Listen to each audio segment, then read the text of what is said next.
తెలుసు బతుకంటే బొమ్మల ఆట అని తెలుసు కథ అని తెలుసు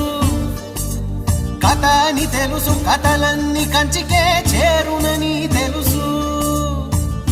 తెలుసు తెర తొలుగుతుందని తెలుసు తెల్లారుతుందని తెలుసు ఈ కట్టె పుట్టుకుమంటదని తెలుసు ఈ మట్టి మట్టిలో కలిసిపోతదని